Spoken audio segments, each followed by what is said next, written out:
amidst the eternal white peaks of the Himalayas, where the heavens seem to touch the earth and silence reigns supreme, ancient masters have lived and meditated for centuries.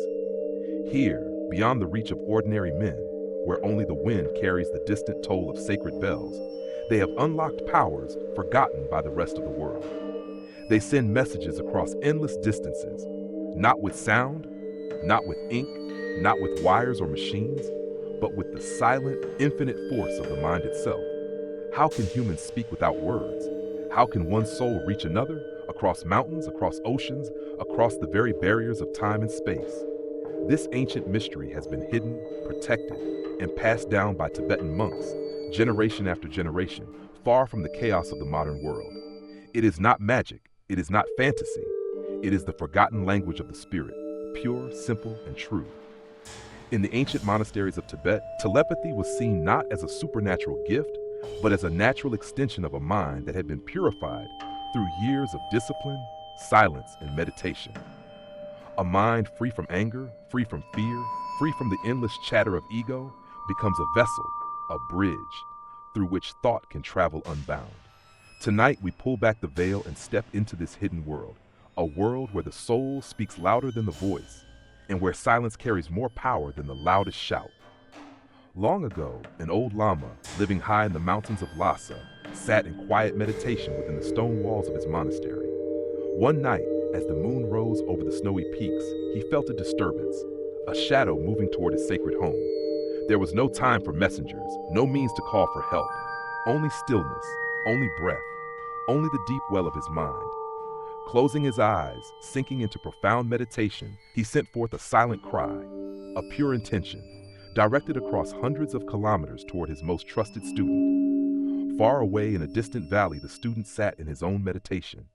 In the blackness of night, amidst the soft murmur of prayer flags in the wind, a sudden jolt of urgency pierced his mind.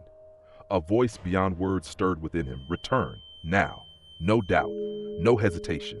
He rose immediately, packed his few belongings, and set off on the arduous journey back to the monastery. Days later, after battling storms and steep cliffs, he arrived. And there, he found the Lama's warning fulfilled. The monastery faced a great threat, raiders, landslides, and disease converging all at once. But because of the student's return, the monks were saved. The old teachings preserved, the light of wisdom carried forward. But sending thoughts was only the beginning. Tibetan masters could shape more than just messages. They could give birth to living beings through sheer will and focused imagination. These ethereal creations were called tulpas. The French explorer Alexandra David-Néel, a rare outsider accepted by the Tibetans, once dared to create a tulpa during her time among the monks. She imagined a small, cheerful monk, a harmless companion to ease her isolation.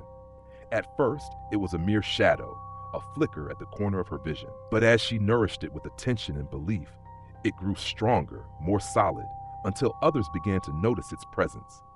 Over time, the tulpa developed its own mind, its own desires.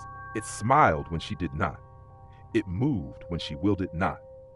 It became a being unto itself, a mirror of her own hidden fears and hopes.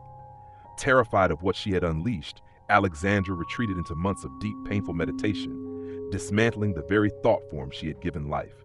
The process was slow, like unweaving a dream thread by thread. But at last, the tulpa dissolved back into the nothingness from which it had come. Tibetans believe every living being is a channel of prana, the subtle, vital energy that flows through unseen pathways within the body.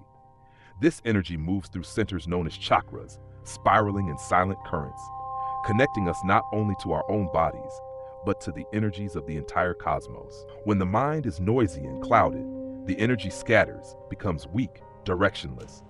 But when the mind is still, when it is purified, prana becomes a river of light, linking one soul to another with effortless grace.